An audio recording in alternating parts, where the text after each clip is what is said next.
I stared at my reflection in the elevator's polished doors, straightening my tie one last time. Today would be my last day pretending, my last day playing the role of James Mitchell, the quiet, unassuming financial analyst at Maxwell Corp. 10 years of careful planning were about to pay off. The elevator dinged as it reached the 32nd floor. I could already hear the commotion from the main office space. Marcus Maxwell, CEO and majority owner of Maxwell Corp., had called an emergency all-hands meeting. Of course, I knew exactly what this meeting was about. My watch showed 9:27 a.m., right on schedule. I'd spent the last decade watching Marcus Maxwell destroy people's lives with his arrogance and greed. He'd start companies, drain them of resources, and discard employees like used paper towels.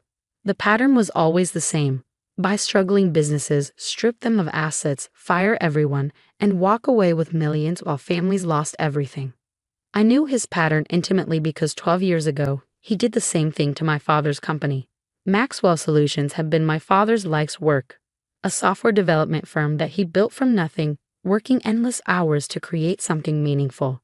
We weren't the biggest company, but we were innovative, and our employees were like family. Then Marcus Maxwell showed up with his promises of investment and expansion. Within 6 months, he'd forced my father out, stripped the company bare, and laid off all 156 employees.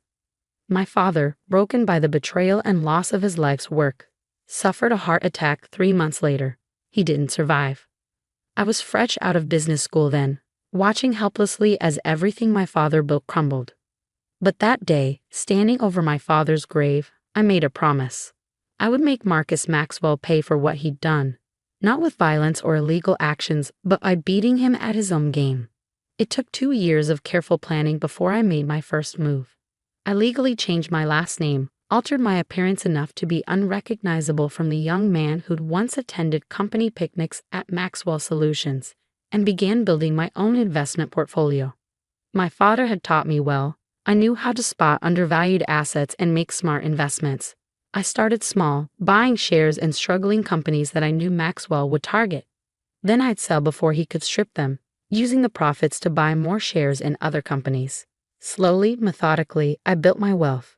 But my real masterpiece was the building we were standing in right now. 5 years ago, when Maxwell Corp was looking for new office space, I created a shell company that purchased this entire building through a complex series of transactions. The price was steep, $120 million. But I knew Maxwell's ego would make him desperate to have the most prestigious address in the city. He signed a lease without realizing that every month, his exorbitant rent payments were going straight into my accounts. Now, standing in the crowded conference room, I watched as Marcus Maxwell strutted to the front, his expensive Italian suit and carefully styled gray hair radiating authority. Behind him, his son Derek, who he'd recently made COO, smirked at me from his position by the wall. They'd been planning this moment for weeks, thinking they were so clever.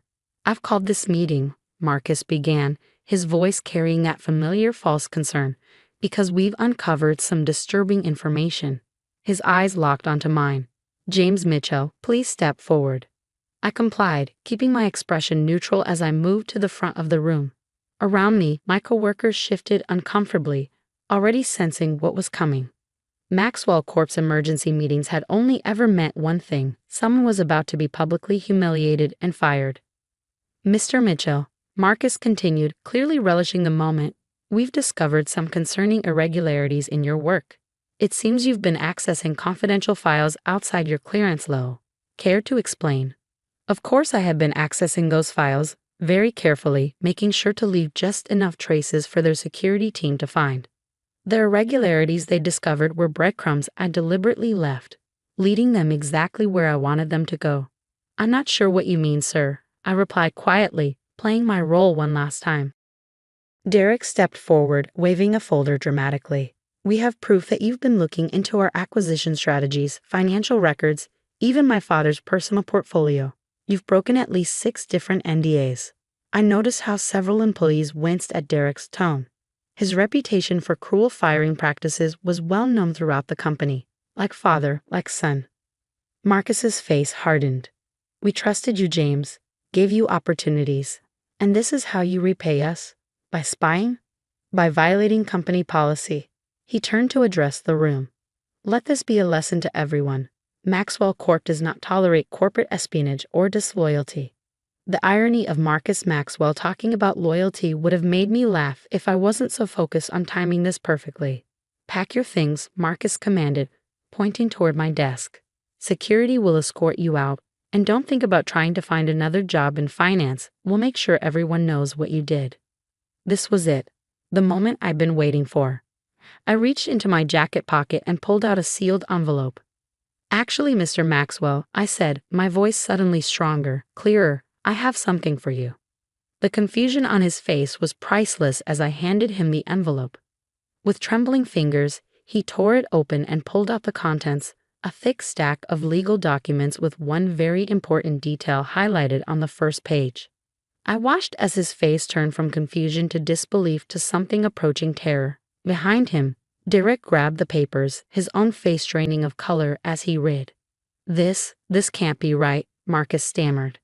Oh, it's right, I replied, finally allowing myself to smile. I think you'll find everything is perfectly in order. Those documents show that your lease agreement has been terminated, effective immediately. You have exactly 30 days to vacate the premises. The room had gone completely silent. Every eye was fixed on us, watching this drama unfold. I could almost feel the collective intake of breath as everyone waited to see what would happen next. Marcus's face had turned an interesting shade of purple. You can't do this. We have a contract. A contract that specifically states the building owner can terminate the lease if the tenant engages in illegal activities. I countered smoothly. Would you like me to detail the evidence I've gathered about your recent dealings with foreign shell companies? Or perhaps we should discuss the creative accounting in your last 3 quarterly reports. Derek lunged forward, but his father grabbed his arm, holding him back. Marcus knew exactly what I was talking about. The same shady practices he used to destroy my father's company. I had proof of all of them. Who are you? Marcus whispered. I reached up and loosened my tie, no longer needing to maintain the facade of the meek financial analyst. My name is James Sullivan. My father was Richard Sullivan, founder of Maxwell Solutions, the company you destroyed 12 years ago. The recognition in his eyes was immediate. He remembered my father, remembered the company he'd ruthlessly torn apart. Around us, whispers started spreading through the crowd as employees began connecting the dots. That's impossible, Derek spat. Sullivan's son disappeared years ago. I didn't disappear, I corrected him. I planned, I waited, I worked. And now, I own this building. In fact, I pulled another document from my pocket. I own quite a bit more than that. The second document I handed them showed just how many shares of Maxwell Corp I'd managed to acquire through various shell companies over the years. It wasn't enough for a controlling interest yet, but it was enough to cause serious problems if I decided to sell them all at once. Marcus's hands were shaking as he looked at the numbers. What do you want? But before I could answer, the elevator dinged and a team of security guards, my security guards, stepped into the room. The same guards who had been working in the building for years, quietly loyal to the real owner, not the tenant. Mr. Sullivan, the head of security said, would you like us to begin the evacuation process? I smiled, savoring the moment. Not yet, John. I think Mr. Maxwell and his son might need a few minutes to process this, but please do ensure that no one leaves with any company property. We wouldn't want any important evidence to go missing. The look of helpless rage on Marcus Maxwell's face was everything I'd dreamed it would be. For 10 years, I played the quiet, unremarkable employee, enduring his arrogance and cruelty. Now, finally, he was learning what it felt like to be powerless. But this was just the beginning. Phase 1 of my plan was complete. I'd taken their building, their security, their comfort. Phase 2 would hit them where it really hurt. Their reputation, their business, and their precious family legacy. As Marcus and Derek Maxwell stood shell-shocked in the conference room, I turned to address the gathered employees. Everyone, please check your emails. You'll find new employment contracts waiting for you. Sullivan Holdings, my company, is acquiring the legitimate parts of Maxwell Corp. Anyone who wishes to stay will receive a 15% raise and improved benefits. The room erupted in murmurs as people rushed to check their phones. I'd spent months preparing these contracts, ensuring they were more than fair. I wanted to show these employees what real leadership looked like.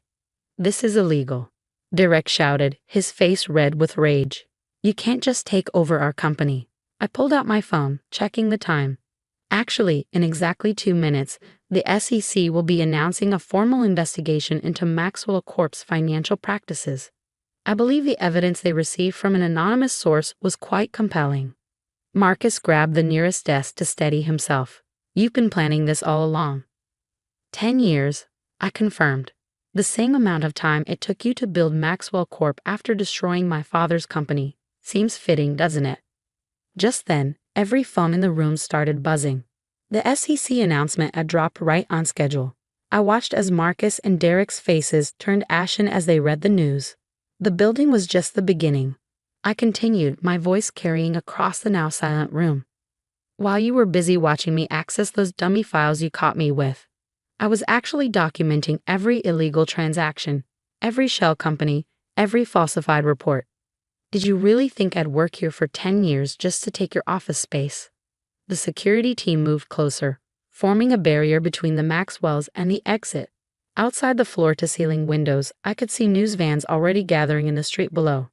My father believed in building things, I said, walking slowly toward Marcus. He created jobs, supported families, invested in innovation. You only know how to destroy. How many lives have you ruined? How many families have you left broken?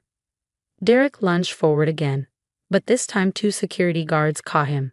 You'll regret this, he snarled. We have powerful friends. I smiled. You have powerful friends. Check your phones again. Right on cue, another wave of notifications hit. The major business news networks were breaking the story of Maxwell Corp's impending collapse. The stock was already in freefall. Your friends are already distancing themselves, I explained. Amazing how quickly loyalty disappears when there's nothing left to gain. By the way, those offshore accounts you think are hidden, they're being frozen as we speak. Marcus collapsed into a chair, his carefully maintained image of power completely shattered. You've destroyed everything, he whispered. No, I corrected him. I've saved everything. The legitimate parts of Maxwell Corp will survive under new management. The employees will keep their jobs with better conditions. Only the corrupt parts, your parts, are being destroyed. I turned back to the employees, many of whom were still staring at their phones in disbelief. Those who choose to stay will be part of something new. We'll build a company that creates value, not one that destroys it. The choice is yours. Sarah Chen, a brilliant programmer who'd been constantly overlooked by the Maxwells, stood up. I'm staying, she announced firmly. Others quickly followed her lead, a chorus of I'm staying filling the room.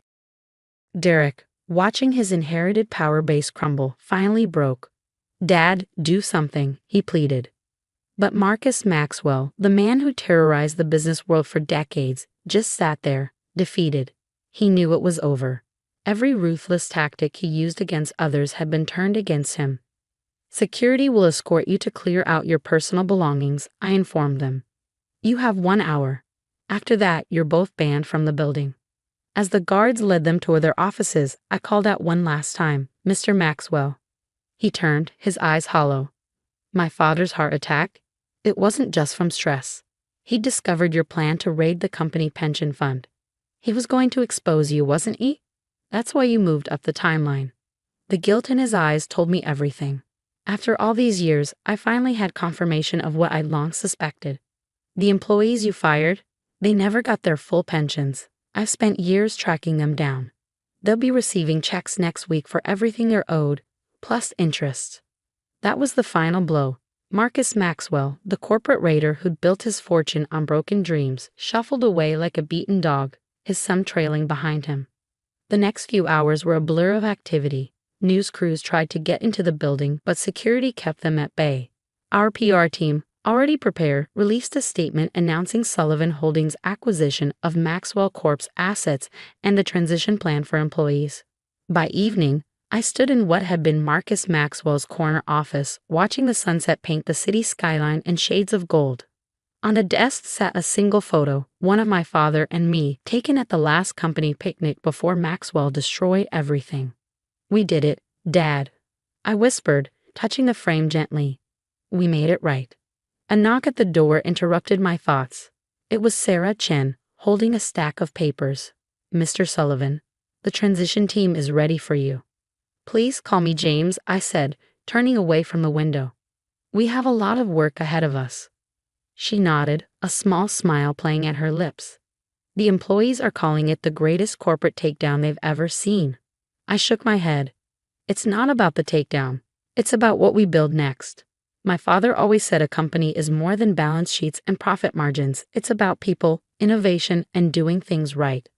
As we walked out to meet the transition team, I felt a weight lift from my shoulders. 10 years of careful planning, of maintaining my cover, of watching Marcus Maxwell hurt people, it was finally over. The next morning, as I walked through the lobby of my building, truly my building now, I saw the maintenance team taking down the Maxwell Corp sign. In its place, they were installing a new one, Sullivan Technologies. Employees nodded respectfully as I passed, no longer seeing the quiet analyst but recognizing the owner who'd orchestrated the most incredible corporate revenge story in recent memory. But I knew the real work was just beginning. Marcus and Derek Maxwell would face justice for their crimes. The SEC investigation would ensure that. But more importantly, we would rebuild something meaningful from the ashes of their corruption. My father had taught me that success isn't just about making money, it's about making a difference. As I stepped into my new office, I smiled at his photo on my desk. The Maxwells had spent decades tearing things down. Now it was time to start building them back up. Sometimes I realized the best revenge isn't just about destroying your enemies. It's about creating something better in place of what they tried to destroy. And that's exactly what I intended to do.